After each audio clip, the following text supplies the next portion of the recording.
In this video, we are going to discuss units.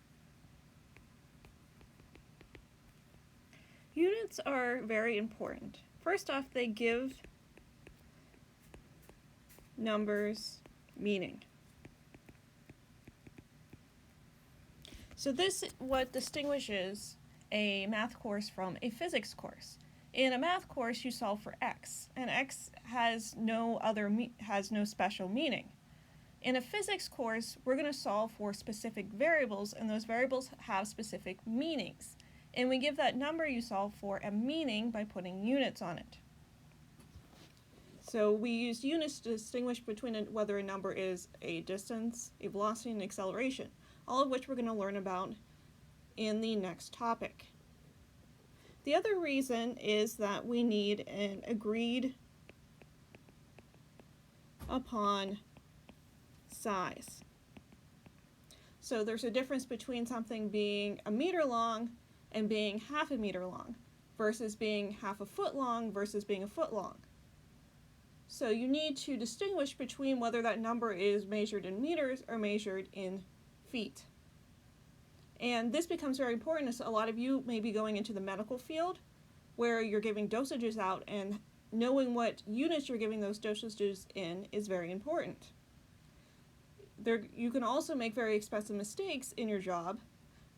There was a probe that crashed onto Mars because units were not converted. So units are an agreed upon size that allow for easier communication. So in this course, we're going to use SI units. And that stands for System International. And we also call it the MKS system. And I'll explain what the M and the K and the S stand for as I go through this lecture. So the first we're going to talk about is length. Length is the distance between 2 points. And we're going to measure length in meters. So that is the M and the MKS system. And to give you an idea of how big a meter is, if you're not used to that system, is 1 meter is a little bit longer than a yard.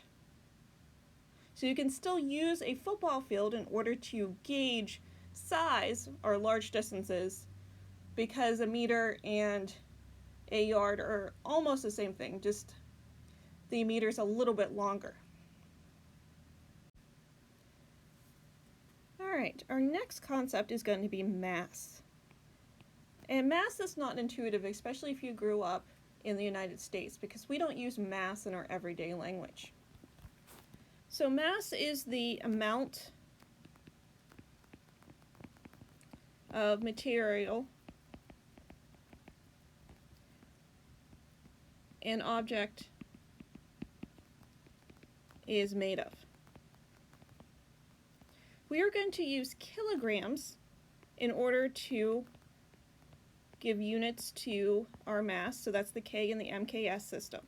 And this is where we run into trouble, because in everyday language in the United States, we don't talk about mass. We talk about something else I'll talk about in a second. So 1 kilogram is equal to 0.0685 slugs. That's the US equivalent of a kilogram. So we don't talk about slugs. Very few people probably ever heard of a slug other than as a slimy creature in your garden. What we're used to discussing in the United States is force, and more specifically the force due to gravity, which we commonly refer to as weight. And weight does depend upon the mass of the object, but it also depends upon the object exerting the force on that object. So the weight of an object does depend on its mass. However, it also depends on the mass of the object exerting the force due to gravity and the distance between the objects. So on Earth, the Earth exerts a gravitational force on everybody, and how much gravitational force or your weight depends upon your mass and the Earth's mass and how far off the surface you are of the Earth. So on Earth, we say 1 kilogram equals 2.2 pounds. But that only works on the surface of the Earth. If you go in an airplane, that number changes because it depends upon the distance between the two objects. If you go to Mars or the Moon or to Venus, that number also changes because that number depends upon the object you're standing on exerting the force and the distance between the two objects. And so the SI units for weight are actually newtons. So 1 newton is equal to 0.2248 pounds. So we want to think of pounds as being a force or a weight, and we want to think about kilograms mass being the amount of material. So the amount of material is universal. If you go from the Earth to the Moon, you still have the same mass. But when you step onto a scale, you're going to see a different number because your weight changes. That weight depends upon the object that is exerting the force. So the difference between the Earth's mass and the Moon's mass exerting that force.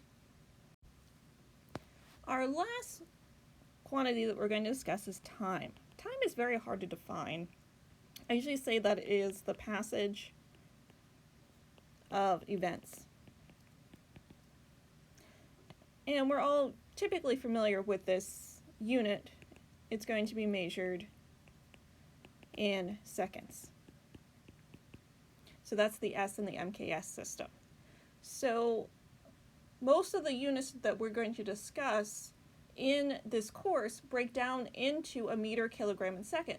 So if we always do our calculations using meters, kilograms, and seconds, we don't have to worry about any issues with units not canceling out properly. So for example, in Newton, that we discussed on the previous slide, is actually a kilogram meter per second squared. So if we have all of our quantities in kilograms, meters, and seconds, we know we're not going to run into issues when we start working with newtons.